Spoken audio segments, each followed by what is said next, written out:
Assalamualaikum warahmatullahi wabarakatuh. Alhamdulillah rabbil alamin wassalatu wassalamu ala asyrafil anbiya wal mursalin sayyidina Muhammad wa ala alihi wa sahbihi. Rabbi shrah li sadri wa yassir li amri wa hlul 'uqdatam min lisani yafqahu amma ba'du. Kita sambung balik kitab Sabilul Muhtadin karangan Syekh Muhammad Arsyad Al-Banjari. Sabilul Muhtadin Syekh Muhammad Arsyad Al-Banjari. Kita sambung perbincangan kitab haji dan umrah lah.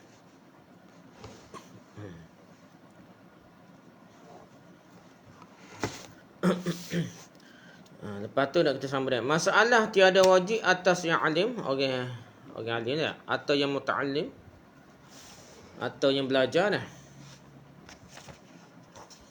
menjual segala kitabnya kerana hajat ia kepadanya. Jadi tak perlu jual kitab dia nak semata-mata nak pergi haji lah, nak umrah. Melainkan jika ada baginya daripada tiap-tiap satu kitab dua naskah. Kecuali dia ada dua, setiap kitab tu dua naskah lah, dua tajuk sama, dua kitab dah. Dan hasil maksudnya dengan satu naskah jua pada naskah kitab tu, pada lima je cukup dah. Maka wajiblah atasnya menjual naskah yang kedua. Itulah. Dan demikian lagi tidak wajib atas askar. Atas askar ni, askar lah. Menjual senjatanya dan tiada wajib atas segala pandai tu kan.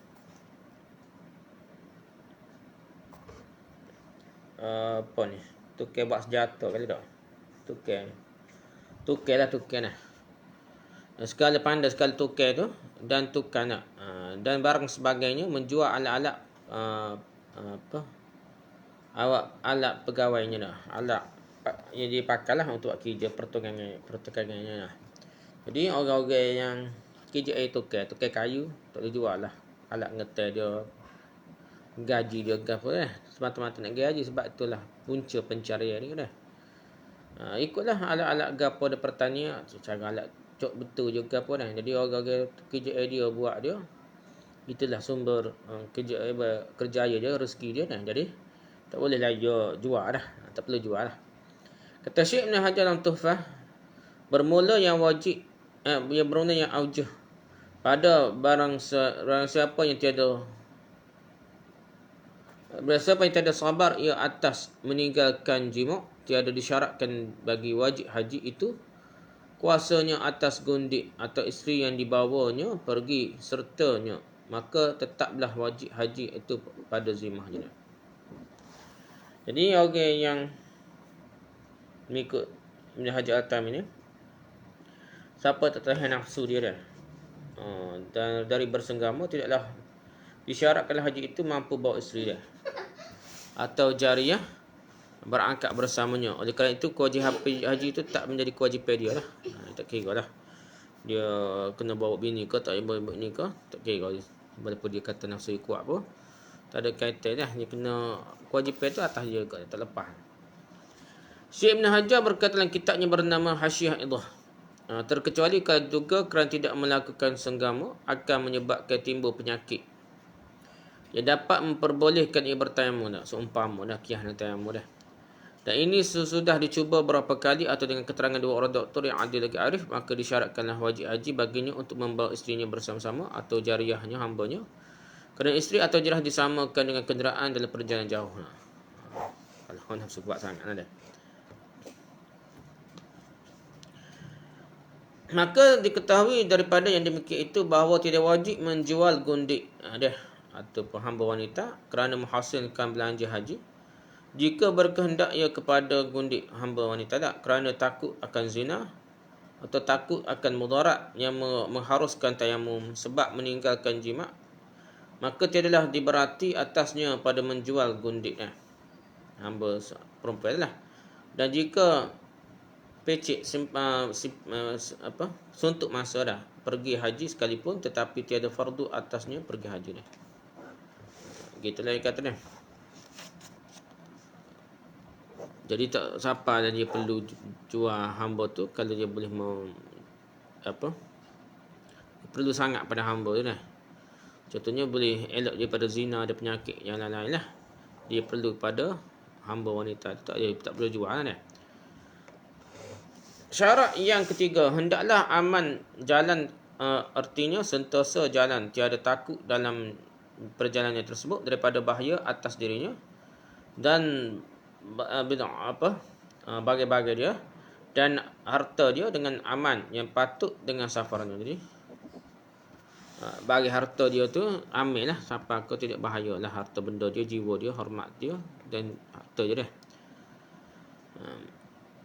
Jadi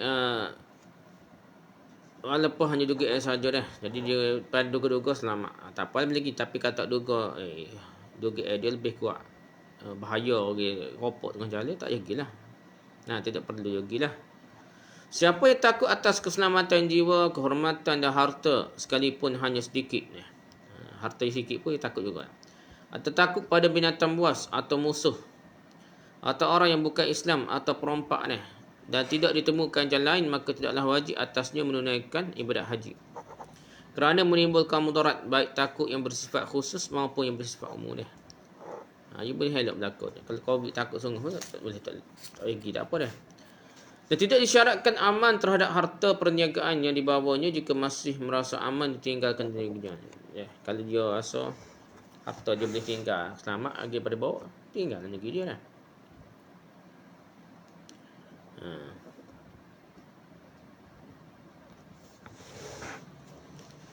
Dan tidak disyaratkan aman terhadap harta orang lain, terkecuali jika wajib yang meliharanya dan dibawanya bersama-sama dah. Jadi tak syarat lah nak jaga harta lagi, tak lagi. Biarlah dia tinggal tempat dia dah. Tapi kalau terpaksa bawa tu baru timbul picit lah, selamat tak selamat dah. Tetapi kalau musuhnya terdiri dari orang yang bukan Islam, maka sunat ia pergi haji sambil memerangi musuhnya. Kalau ia memperolehi perlengkapan senjata menurut syarat, pergilah jihad dah. Lebih baik pergi jihad dah. Dah. Kalau siapa bahkan pergi jihad ni dalam keadaan tertentu lebih besar lah, lebih wajib lah daripada pergi haji pun dah. Tapi kalau ada jalan lain, maka wajiblah yang pergi naik haji dengan menempuh jalan itu, jalan yang selamat lah sekalipun jauh. Dan dia perolehnya perbelanjaan untuk menjalani jalan itu, cukup dah. Minyak cukup, bekal yang cukup, tambah cukup dah. Dan kalau tidak memperolehi jalan lain melainkan melalui lautan, maka wajiblah naik haji melalui lautan. Kalau kebiasaannya jalan laut itu aman dan selamat lah. Semua yang terangkan di atas berlaku bagi kaum lelaki. Cerita banyak-banyak pun kata untuk orang lelaki lah.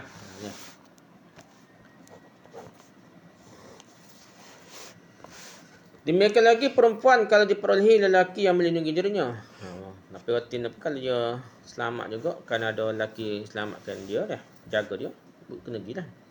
Dan kalau kebiasaan melalui jalan laut akan menghadapi bahaya kerana ombak besar pada waktu-waktu tertentu atau menurut dugaan seimbang antara aman dan bahaya, maka haram dah ia pergi haji melalui jalan itu. Kalau bahaya apa ada, seimbang dah. Jadi bahaya risiko tak ada 50-50 dah. Jadi benda ni tak lagi lah dah, risiko tinggi juga dah. Dan kalau juga dicubanya melalui jalan tersebut kerana suatu maksud, maka dilihat jarak pelayaran yang dihadapinya sudah pernah dilarinya, maka boleh ia kembali ke negerinya. Dan pelayaran dihadapinya hanya sedikit yang pernah ditempuhnya, atau sebahagian yang belum pernah dilayarinya lagi, dan sebahagiannya lagi pernah dilayarinya, maka ia tidak boleh kembali ke negerinya, tetapi wajib meneruskan pelayarannya. Kalau ada harapan lagi, dia selamat lah, kita kata dah, boleh klik balik. Ni kata zaman dulu, anda ni kapal anda ni pun canggih dah. Dulu guna angin je dah, guna angin je. Banyak dah risiko je dah. Siapa negeri juga dah kena pandai sungguh lah. Nelayan ni nak kena tengok angin macam-macam dah. Kalau diperolehnya jalan lain selain dari jalan laut, ketika kembali ke negerinya sesudah melaksanakan haji, kalau boleh pergi ikut jalan selain laut dah. Inilah ketentuan yang berlaku bagi menempuh jalan laut yang seimbang antara aman dan bahaya dah. 50-50 cara kapal dulu lah, naik kapal dah. Tetapi kalau terdapat perbezaan, umpamanya sebahagian sangat menakutkan dan sebahagiannya kurang menakutkan dan sebahagian lagi aman, maka dilihat pelayaran yang dihadapinya. Kalau singkat namun menakutkan dan jarak yang sudah ditempuhnya, dari jarak yang sudah ditempuhnya, atau jarak yang belum ditempuhnya sangat menakutkan, maka tidak wajib meneruskan perjalanannya. Apa-apa pun kena bicara, kena rancang lah ni. Mungkin benda ni boleh bicara kita, benda ni bicara timbang taruh orang yang pakar dah. Jadi orang pakar ni orang yang kait dengan bidang masa-masa tu, dia tahulah ni selamat ke bahaya ke.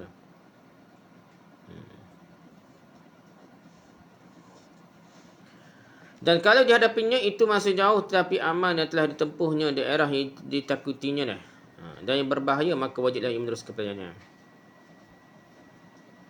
Ia tepuh lepas dari daerah yang payah, yang bahaya ke atas itu, tiba-tiba dia lepas dia kuasa perai ke apa lepas, maka dia bolehlah boleh dia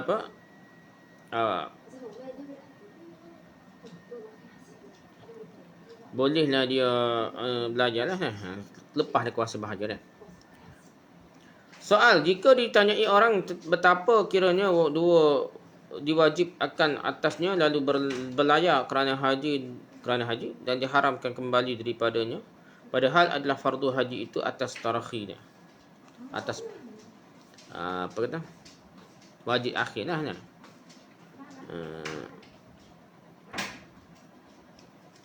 Wajib tarakhi macam wajib yang boleh ditangguhkan lah.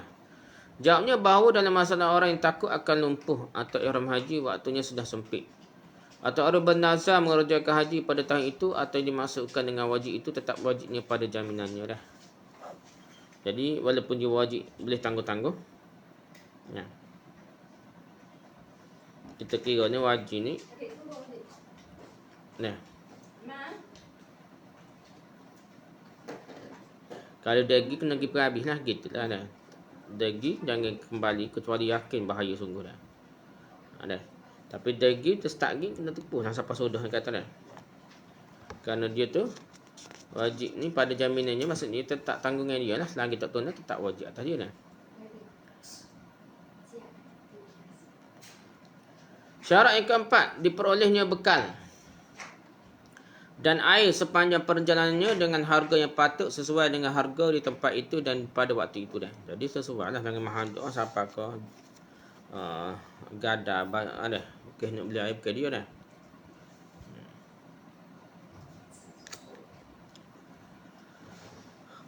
Maka kalau tidak diperolehnya air atau untuk membayar harga air sekalipun hanya pada suatu perhentian yang biasa dilaluinya dalam perjalanannya, maka tidaklah wajib mengerjakan haji.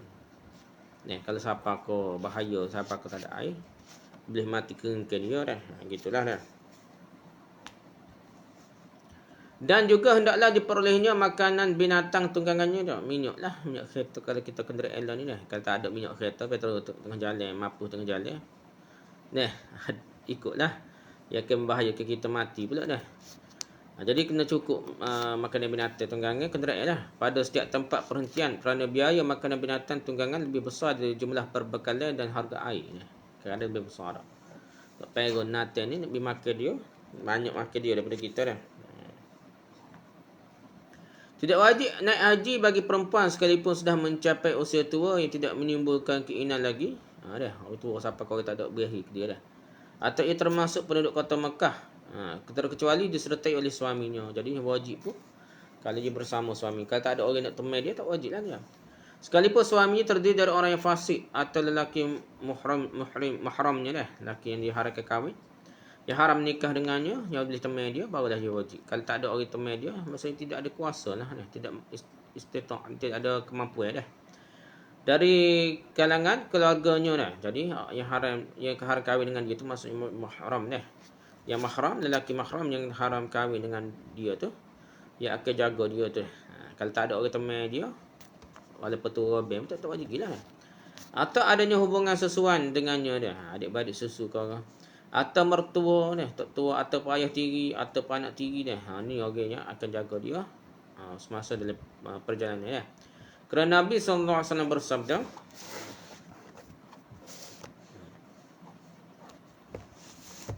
Nabi kata apa dah?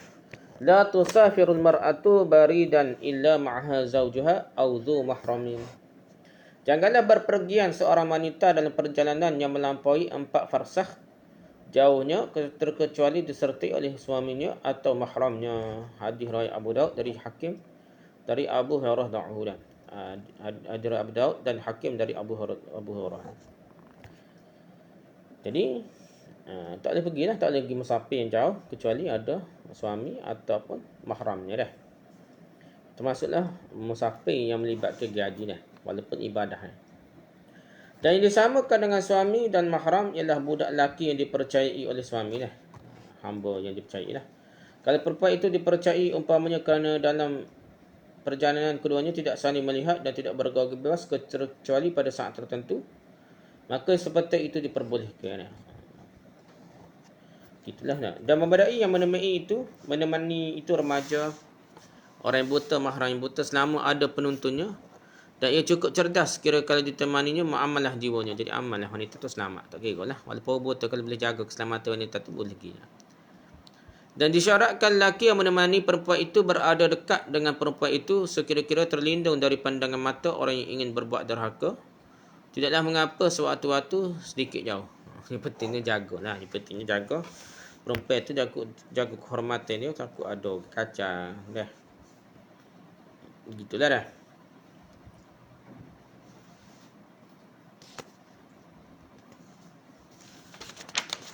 Okey, lepas tu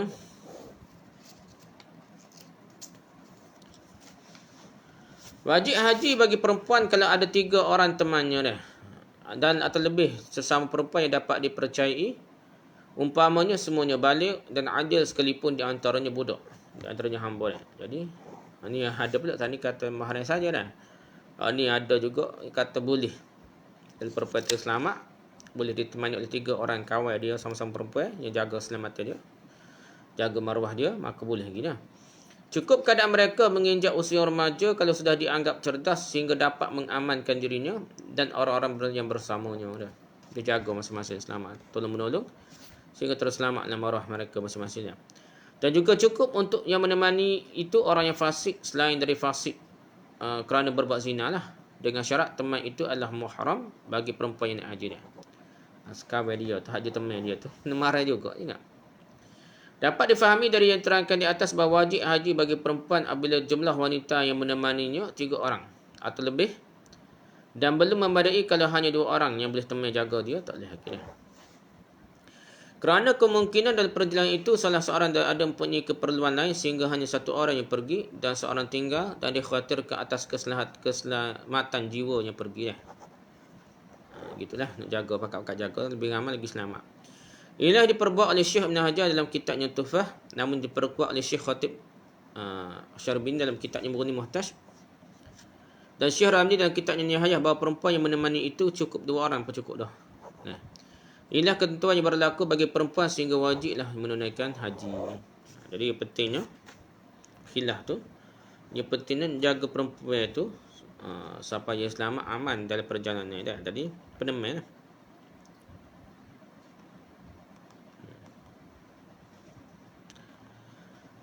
Dari segi kebolehan dah. Dari segi kebolehan menunaikan haji bahawa seorang perempuan yang dapat dipercayai boleh menunaikan haji. Dan boleh pergi seorang diri apabila diyakinkan aman atas dirinya. Ni ada khilaf dah. Terus tengah tu dia kata masyarakat Nabi itu kerana nak pergi hadis masing-masing lah. Ada setengah ulama tengok hadis-hadis lain, dia kata maksud Nabi lagi tu kerana keselamatan wanita dah. Kalau betul yakin dah dengan keadaan zaman moden yang apa, orang ramai jaga dan ramai teman dia tu sehingga dia selamat, tak nanti ke ada mahram ada suami, inilah pendapat ulama lah dah. Inilah semua yang berlaku dalam haji yang wajib walaupun haji nazar atau haji qada. Sedangkan dalam haji sunat bahawa perempuan tidak boleh pergi haji walaupun jumlah temannya banyak selagi tidak bersama suami ataupun mahramnya lah. Dan bagi perempuan penduduk kota Mekah tidak boleh mengerjakan umrah sunat dari Tan'im walaupun ditemani oleh beberapa orang perempuan dah. Dari penduduk kota Mekah balik berdekat kena ikut suami ataupun mahram dia lah dah.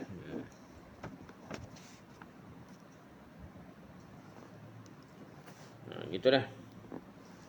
Kalau mahram wanita tadi, seorang lelaki yang mahram wanita tadi meninggal, sedangkan wanita itu menaikkan haji atau umrah sunat, maka ia boleh menyelesaikan haji dan umrahnya dia. Mati tengah jalan, kalau dalam perjalanan atau masuk musim haji. Gua nak tahu sudahlah haji ni siapa dah kita kata dah. Disyaratkan bagi orang yang khunsa asli dah betul-betul ada 2 alat kemaluan lelaki ada perempuan ada, bahawa kalau ia menunaikan haji disertai oleh mahramnya, oleh laki dia, adik-beradik lelaki ke ayah dia ke dah. Oleh mahramnya lelaki dan beberapa orang perempuan yang bukan mahramnya dah. Gitulah. Disyaratkan pada anak-anak yang menjelang remaja yang cantik mestilah disertai oleh mahram dan oleh tuannya, dengan demikianlah aman dirinya dah. Jadi anak-anak pun, anak jahatai pun bahaya juga dah, kena jaga juga dah. Biar ada teman dia lah. Untuk jaga keselamatan ni tak kira dia ada hak dia ni. Nak sama jahatai ni lah. Anak jahatai pun jaga dah. Gitulah isu orang kena bully lah apa dah anak jahatai pun. Kena ada keberanian dah. Sebenarnya ada bully ke apa ni, kes tak berani dah. Kalau berani dah menentang arus proses pembulian ni, insya-Allah selamat dah. Pasal ni budaya ni tidak ditentang dah awal-awal. Kalau tentang ni dia akan hilang gitu dah. Aprefu dulu, aprefu hilang dah. Bully ni ada lagi setengah-setengah tempat tu, ada setengah tempat tu itu habis musnah dah. Dah. Jadi orang yang senior dekat tempat 5 ni, biar ada kesedaran dan mesti bela dia, jangan ada perkara bully ni. Gitulah ke. Jadi dia akan berterus lah benda-benda karut ni nak. Habis itu dah. Syarat yang kelima, hendaklah ia selalu berada di atas tunggangan tanpa menemui kesulitan. Jadi dia boleh naiklah kenderaan itu, tidak jadi bahaya naik kenderaan dah. Siapa yang tidak dapat tetap berada di atas kenderaan atau dapat berada di atas kenderaannya namun menemui kesulitan, payah di atas kenderaan itu, jadi sakit pinggir macam-macam, sehingga memperbolehkan ia bertayamum. Dia kiyah nak tayamum masalah padahal tak kaitan lah, tetapi nak ayat bunyi kalau susah tu siapa macam susah nak ambil asmai tak jepai baru boleh tayamum gitulah dah. Wajiblah ia pergi naik haji sendirian tetapi dengan memenuhi syarat-syarat yang akan diterangkan kemudian dah. Nak pergi orang tak boleh naik kereta nak orang sakit pinggir ke apa. Jadi kena pergi sendirilah. Kalau dengan selamatlah dah.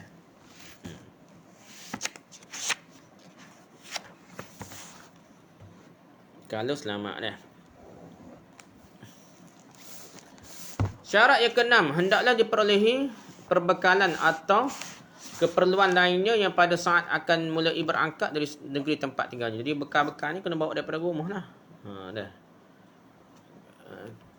Asal-asal gitulah, tapi lah ni dengan kemudian duit ke apa, tahulah boleh lah dah. Asal cukup duit lah.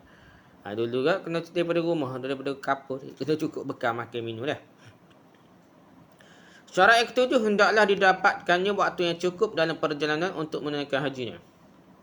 Umpamanya waktu untuk menyediakan bekal dan dalam perjalanan tidak terlalu tergesa-gesa tapi dengan berjalan seperti biasa. Umpamanya perjalanan yang mestinya dijalani 2 hari tetapi dijalaninya hanya sehari atau setengah hari, maka dalam keadaan yang seperti itu tidaklah wajib menunaikan haji. Dan kalau ia meninggalkan tidak dihajikan dengan pembiayaan diambil dari harta peninggalannya dah. Jadi kalau dia nak pergi pada kesempatan itu sempit sangat dah. Sehingga dia jadi lorak doa nak bawa laju, jadi bahaya ke nyawa dak, kena bawa kereta derah dak. Jadi benda-benda yang sampai ke risiko tinggi tak wajib lah pergi haji dah. Kalau salah kau mati juga, dia suruh bayar haji badal lah, upah haji lah, daripada duk risiko siapa kau mati ke diri nak bawa derah nak suruh siapa sutuk masuk. Tak payah tupel lah orang jenis gitu, jadi bahaya pula dah. Tak sudut tupel kalau bahaya lah nak. Syarat yang ke-8, hendaklah diperolehnya berapa teman lah. Maka dengan teman itu ia merasa aman jiwanya pada saat-saat mengerjakan haji. Ada saya lah teman dia dah. Dan mereka berangkat sebelum waktu haji, sehingga sebelum waktu haji mereka telah tiba dengan tidak terlambat. Biar dia lah, cekera ni biar dia lama sikit lah, biar tidak belorak mana dah. Kalau diperkirakan dengan berjalan seperti biasa, mereka terlambat menunaikan haji dari waktunya, maka perjalanannya dipercepatkan dari perjalanan biasa. Umpamanya perjalanan 2 hari dijadikan sehari. Maka dalam keadaan seperti ini tidaklah wajib haji. Tak wajib lah. Bukan kata tak boleh jadi tak wajib haji dah. Kerana akan menambahkan perbelanjaan dalam masalah yang pertama dan akan mendatangkan mudarat dalam masalah yang kedua. Takut accident ke apa lah. Pokok derah sangat lah. Maka wajiblah atas dirinya pergi sendirian kalau jalannya aman bagi orang yang berpergian sendirian. Sekalipun dalam perjalanan itu ia merasa kesepian dah. Kalau tak bahaya, pergi sore tak apa dah. Tapi ni cerita dulu naik motor ke apa. Lalu ni pun kalau nak kereta sore pun pergi ramai-ramai juga dah. Pasal semetar kan naik kereta dia. Siapa-siapa dia dia pun ramai juga dah. Lalu ni pula ada R&R banyak kalau jenis jalan gitulah. Tapi ada juga tempat-tempat jalan hak sunyi tu, berpuluh kilometer sunyi tu, jaga-jaga lah. Biasanya Sementara dah sunyi, hal lain tu jumpa orang pula dah. Dengan lajunya kereta lah ni dah. Syarat yang ke-9 dah. Syarat yang ke-9 hendaklah diperolehnya segala perbekalan atau yang lainnya dengan wang yang ada padanya. Namun ia boleh menerima pemberian orang kalau memang diperlukan. Jadi dia ni jangan nak kata pergi dengan tak bawa peti tak apa jadan takut orang tolong dah dah. Jadi pergi ni dia cukup peti dah. Tak payah meminjam ataupun mengharapkan bantuan orang lah. Tidak wajib ia membeli perbekalan dan kenderaan dengan wang yang didapatkannya dengan berhutang dah. Yang waktu pembayarannya ditunda. Walaupun waktu pembayaran itu lama sampai ia mendapat wang miliknya sendiri bukan dengan hutang dah. Jadi bukan dengan hutang lah. Tak perlulah dia gadah hutang siapa nak pergi haji dia. Dan tidak termasuk jumlah wang yang dihutang orang baik pembayarannya tertunda atau segera, tetapi orang yang berhutang tidak mampu membayarnya atau orang yang berhutang ingkar terhadap hutangnya dan orang yang menghutangkan tidak mempunyai saksi kerana tidak dapat mengambilnya. Jadi jumlah tu tak kira duit. Kalau dia kata duit tu dia beri ada pitih kata pitih tu dengan orang ada hutang dia dah. Tapi masalahnya nak kotak hotel tak beri dah. Bayar apa je. Jadi macam bukan milik dia lah. Macam kita tak sebayar dah. Jadi risiko gitu dia kira bukan harta dia lah. Walaupun dia beri hotel tu banyak boleh bayar hotel ke orang lain, tapi macam mana nak bayar hotel ke orang lain pasal nak boleh pitih pun tak boleh lah. Jadi tu tak bayar hotel ke dia. Jangan itulah tak boleh dia nak pindah. Dia mau ambil hotel kawan dia tu lah. Dia tu jadi payah bayar dah. Dan sekali orang tu tak boleh pitih. Jadi orang tu tidak semestinya terima dia kata tak boleh, saya tak boleh terima dia payah bayar. Saya nak pitih demo ni. Jadi dengan itu dia tetap juga tidak dikira dia lunas hotel lah. Dia kena bayar hotel dia tak boleh pergi haji selagi tak bayar hotel dah. Berbeza hutang yang akan dibayar bersegera dah dan yang berhutang dalam keadaan mampu membayar hutangnya dan ia mengakui terhadap hutangnya atau beliau tidak mengakui hutangnya namun ada saksi atau mampu mengambil wang orang yang berhutang, maka dalam keadaan ini wajiblah ia menunaikan hajinya. Jadi haji dia cukup, pitih tu cukup dan dia ada harapan besar terima orang tu bayar hutang yang sungguh dah.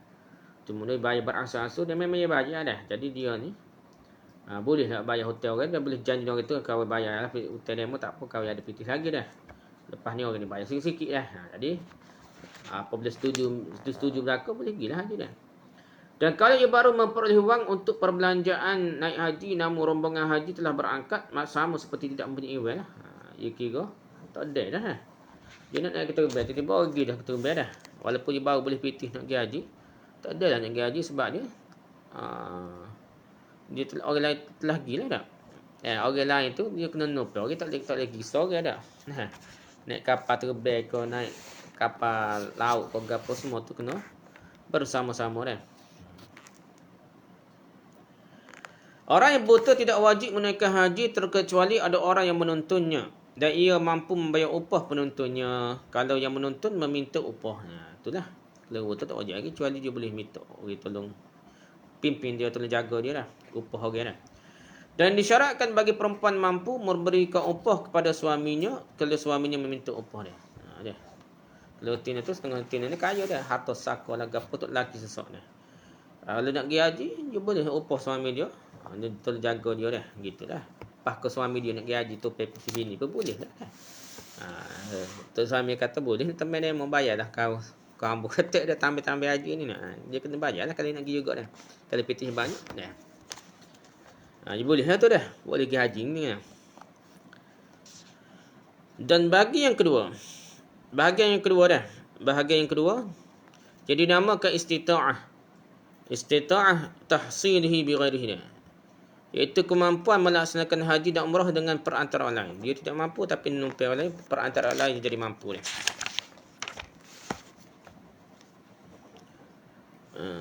Siapa yang meninggal sedangkan atas dirinya telah tercapai syarat-syarat wajib haji yang fardu dan ia mempunyai harta peninggalan, maka wajiblah dihajikan dengan harta peninggalannya dengan sesegera dah. Dengan segera dah.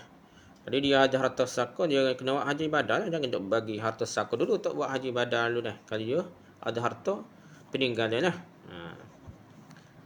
Tetapi kalau tidak ada mempunyai harta peninggalan, tidaklah wajib dihajikan. Tetapi sunat bagi ahli warisnya dan bagi orang yang lain menghajikannya sekalipun tidak dengan seizin ahli warisnya. Ni tak izin ahli waris ni boleh. Bak video pak gapo kita bincang sebelum ni kena izin ahli waris ni. Nak bayar video, tapi untuk haji ni tapi biarlah sepakat dekat 2-3 orang nak buat haji ke dia, tapi kalau dia tak setuju dia pun kita boleh orang suku sakak lah kaya mana-mana kisah rapat ke apa nak bayar haji kau orang ni boleh dah. Tak lepas zimmah dia, tanggungjawab haji dia lah. Siapa tidak mampu naik haji dan tidak dia diharapkan lagi dapat menunaikan ibadah haji kerana sangat tua atau kerana penyakit yang tidak diharapkan kesembuhannya, jadi namakan ma'dud. Nah, dia panggil ma'dud orang yang tak mampu dah buat haji dah.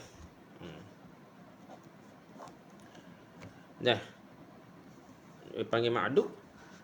Maka wajiblah ia mewakilkan kepada orang lain untuk menunaikan haji. Kalau ia mampu memberikan upah kepada yang menghajikan sebagai wakilnya dari kelebihan harta yang dimilikinya yang lebih dari biaya hidupnya sendiri lepas dia makan minum dia lah. Syarat ini berbeza dengan syarat kalau haji itu dilaksanakannya sendiri dah. Jadi lain lah. Dia tak mampu kan, dia kena upah orang lain lah. Dah. Tapi janganlah upah siapa dia sendiri tak makan minum dah. Nafkah, bekalan hidup dia dah. Kapur dia. Jadi dia tak mampu dia boleh upah orang lain untuk buat haji ke dia. Kes dia sakit tua sangat tak cakap nak pergi haji dah.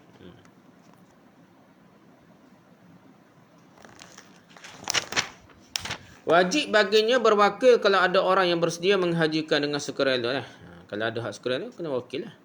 Dan wakil disyaratkan orang yang dipercayainya dan sudah pernah menunaikan ibadah haji yang wajib untuk dirinya sendiri dah. Jadi orang nak buat haji kau orang ni kena sendiri haji dulu dah. Dan termasuk orang yang diperbolehkan melaksanakan ibadah haji lah. Boleh. Jangan dia tu tak boleh dah. Dan tidak termasuk orang yang uzur dalam melakukan haji. Jangan dia upah sama-sama sakit dah. Nah.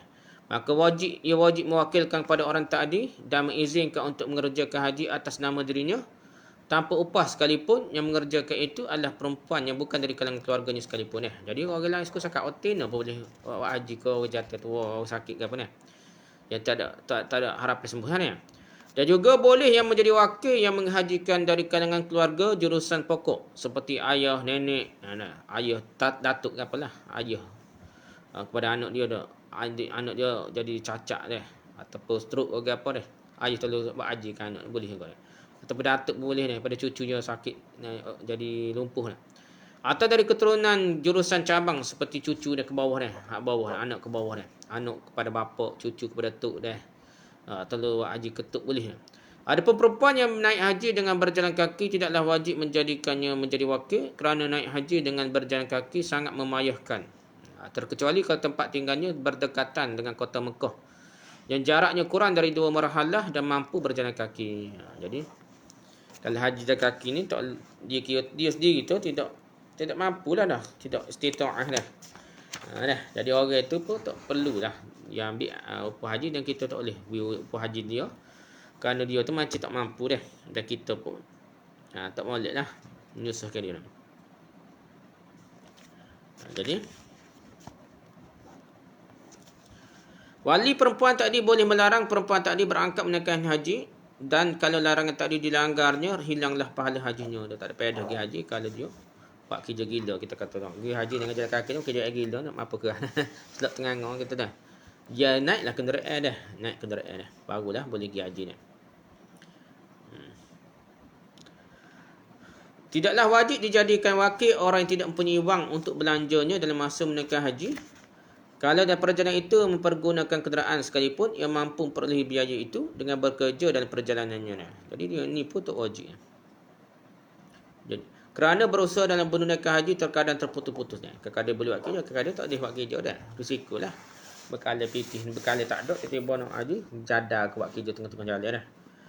Tidak boleh dijadikan wakil dari kalangan keluarga, baik dari keturunan pokok atau cabang yang pembiayaan hajinya diperolehinya dengan bekerja dalam perjalanan haji. Kita wakil nak haji badar kita.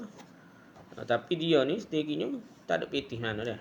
Boleh-boleh cari pitih tengah jalan dah.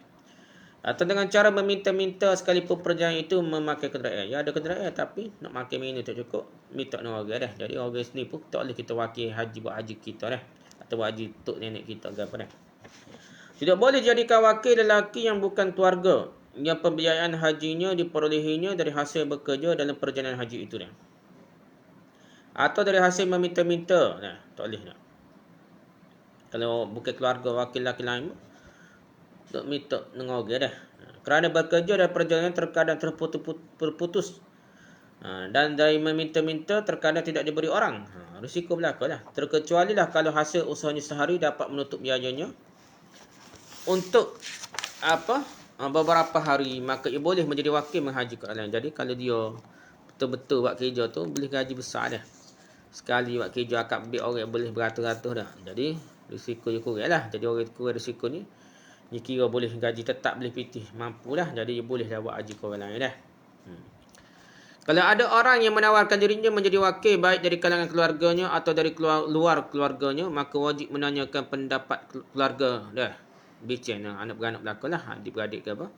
Kalau orang menawarkan diri tak ada menjadikan wakil, bincang dulu, biar setuju semua anak beranak, boleh kau dia ni jadi wakil buat haji dah. Kalau diberi orang wang untuk dijadikan upah menghajikan, tidaklah wajib menerimanya kerana menunjukkan tamaknya. Terkecuali kalau yang mengupah itu ayah atau anak kepada yang menghajikan, maka wajiblah menerimanya. Jadi kalau ayah suruh buat haji anak dia ataupun anak buat haji ayah dia, bolehlah terima dia. Tapi orang yang suka sakat buat haji tu, sepatutnya tak payah terima lah duit yang gitu lah dia kata dah.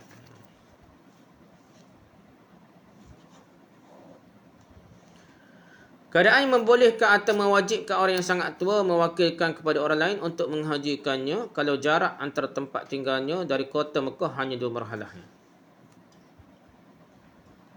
Kalau jarak antara tempat kediamannya dari kota Mekah kurang dari 2 marhalah, maka ia sendiri wajib mengerjakan haji kerana jarak yang dekat itu tidak menyebabkan ia sulit menunaikan haji, kerana masih mungkin duduk di atas mahmal atau mahfah atau tanduan yang diangkat oleh beberapa orang ni. Jadi kata kalau jauh benar ni payah nak jalan, nak gapo, nak kenderaan payah, baru dah boleh upah orang dah. Tapi kalau dekat ni, kalau orang boleh usung dululah. Buat haji bila-bila orang usung atas katil atau gapo di atas tanduan dia kata dah. Buatlah, pergi lagi lah kalau dekat dah. Tak sampai 2 kilo, 2 marhalah ni dah. 80 kilo gapo dekat tu boleh usaha gidi lah. Bila-bila usung dah. Tetapi kalau menyebabkan kesulitan, maka sahlah berwakil kepada orang lain untuk menghajikannya walaupun ia berada dalam kota Mekah sekalipun. Kalau dia sakit sungguh, tak cakap sungguh, bahaya mudarat lagi sakit dia kalau bawa pergi juga, jadi bolehlah dia upah orang lain, buat orang lain buat haji ke dia dah. Wallahu a'lam. Subhanakallah bihamdika, subhanakallah bihamdika, subhanakallah la ilaha illa anta, astaghfiruka wa atubu ilaik. Assalamualaikum warahmatullahi wabarakatuh.